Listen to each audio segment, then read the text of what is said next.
Hi, I'm Dr. Joe Molloy, a board-certified neurosurgeon with Total Spine and Orthopedics here in Melbourne, Florida. We have a practice which offers full spectrum service for all pain and spine-related issues.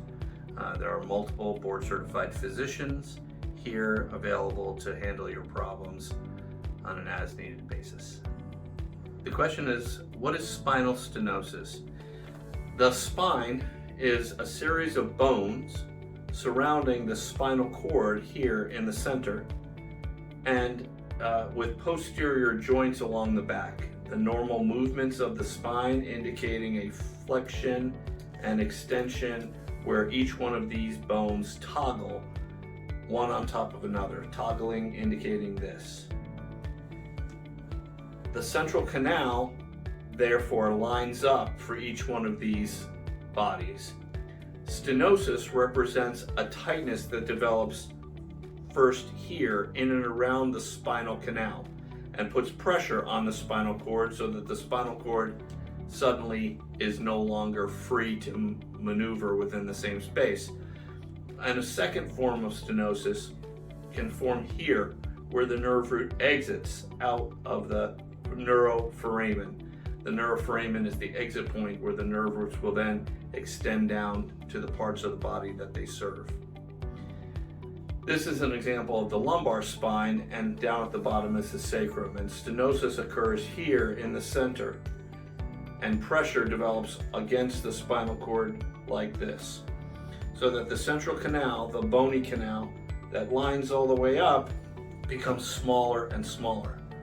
Often we start to see what we say is a trefoil pattern or a triangular pattern develop, where ligaments along the joints in the back and disc material push into those areas and create, instead of a round canal, a more triangular shaped canal with pressure against the nerve roots, bringing the nerve roots together and causing tightness for the nerve root spaces. The exit points for the nerve roots, if there's disc material extending from the front disc spaces in and around the nerve roots, can trap the nerve roots so they can't pass easily in and out. And that is a problem because those nerve roots need to be able to move in and out of that canal based on the position of the leg, the back, the sides, twisting motions. All these motions will cause this nerve root to have to move in and out of a tight space. When that is impaired or impingement occurs, then we run into problems with shooting pains down the legs or shooting pains into the back that cause the person to become dysfunctional. Typically, stenosis is one of the symptoms, patterns that we see quite often. And over time, some overgrowth of ligaments and damage to the disc spaces causing bulging will cause stenosis for a large percentage of the population. The early symptoms can be aching in the legs or a feeling that the legs are not sustainably strong, and endurance becomes an issue for walking or for motions that require the nerve roots to go in and out of those nerve root spaces we mentioned. When the symptoms become more advanced, it becomes a set of symptoms which impair walking and narrow the amount of space the person can walk.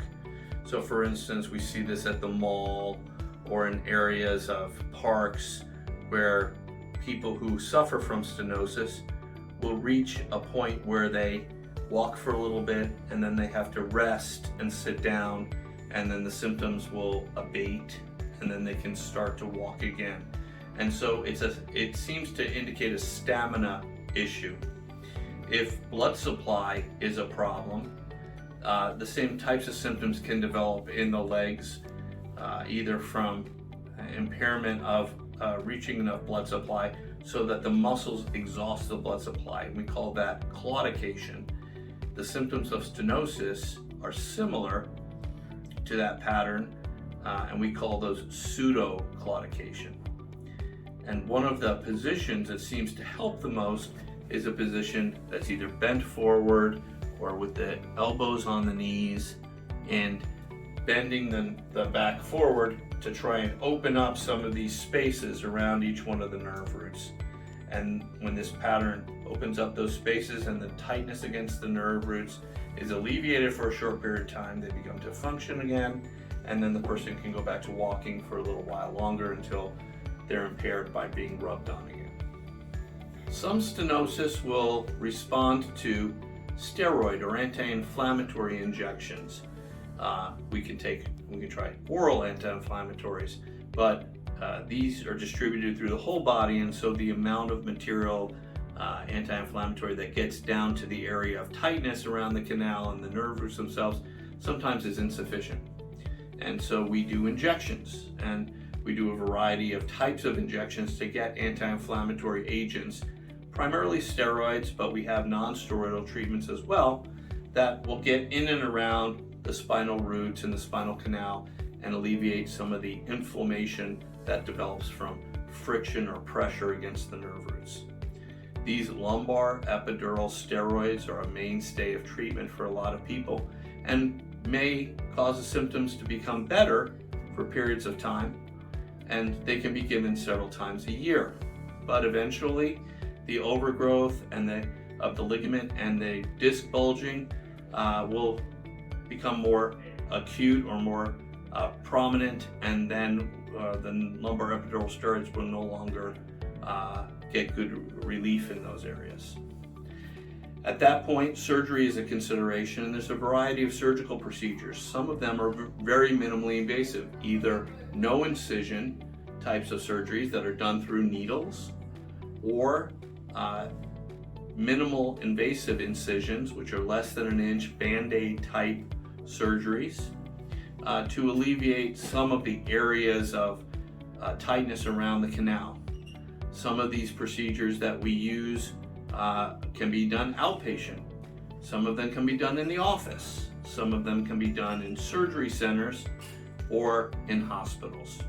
Depending on the person's method of achieving their health care, these methods might be used to achieve relief in a variety of manners, in a variety of locations for all age groups. So there really is a movement in spinal surgery to provide relief to people who weren't candidates before, who are now candidates.